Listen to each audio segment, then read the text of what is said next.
Yesterday we showed you we were putting 110s in for some muskrats. I haven't checked the beaver sets yet. We're going to check our first muskrat set. And then, like I said, with the flags, I know yesterday I apologized, the wind after we watched the video. It was pretty hard to hear some of my advice I was given. But anyways, these little markers that people put in for, you know, snow plowing in your end of your driveway, the little flags that I showed you earlier, when you put them out around the pond, it just makes it easier. If you get snow, the snow can get a foot, you know, high, drift over, whatever, from the wind. You can see these. So those are good to put in, and I do apologize for some of the iffy parts of the video yesterday. We'll go ahead and check these. In this one, it's a pretty big hole, and I'm not seeing anything in it. Nope, this one's empty.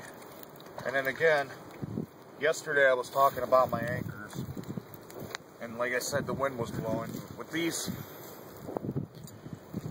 110s, take this, I'm using a 3/32 cable, aircraft cable, and then you just, you know, you get a piece of steel bar, nothing real big and heavy, and you're going to have to bend them. You'll figure out how that works. Everybody's going to probably do that different, but you want to bend kind of a little circle loop in it, and slip your cable loop that you make on a 3/32 cable in there, and then tighten it up a little. You can pinch it, hit it with a hammer, whatever, and they're not coming off. And then how these work is that dangles around, and when you fold it straight up, like, you know, same length as the cable, parallel, you can slide them in and off, just like so. These gloves are a little... There you go. Now you're disconnected. So when you want to put them in real quick, take them out, whatever you want to do, change out your traps, just slip that through. There you go. You're secure, locked. Use a brick, railroad ties, anything heavy, something you could drill a hole in. I even use rotors off of a car. Just set your traps up.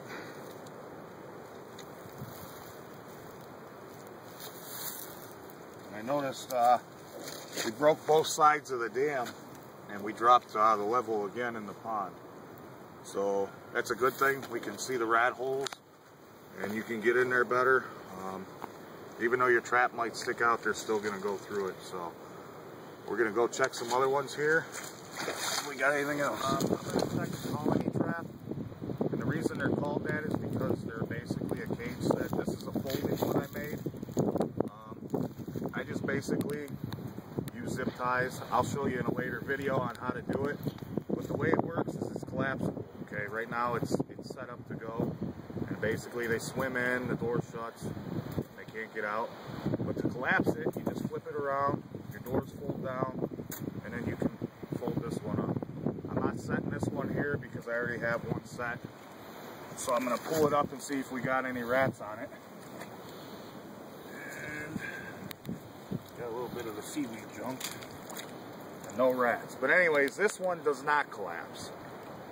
This one, when I made this one, I just bent my corners 6 inches, 6 inches. And then you make your doors. These are a little more sturdy, a little more durable. This one here, I have to modify it. You got to put some steel on it. I'll show that later in a video. But for now, I just use sticks. Once I put it up, I just stick some sticks on each side. Boom, boom. That way it doesn't wobble right to left and your door. Definitely got a clutch in this one. And as you can see, I'll get my son to film down. He's actually up out of the water. Yesterday when we set these, I was able to get the trap in the water. So it just goes to show that those beavers had this level of the water up pretty high. But yeah, that's a nice sized rat. We caught one 2 days ago that was a little bit smaller, but we're averaging. Actually, this is a pretty large rat.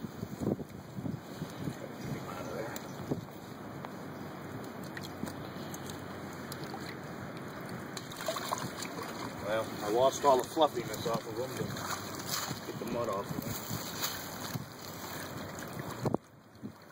them. Yeah, that's a large rat. Stretched out, he might, nah, I'm not going to say extra large, but he's a good large. that's that. I'm going to reset this, and then we're going to get down and double check some stuff. So there you go. All right.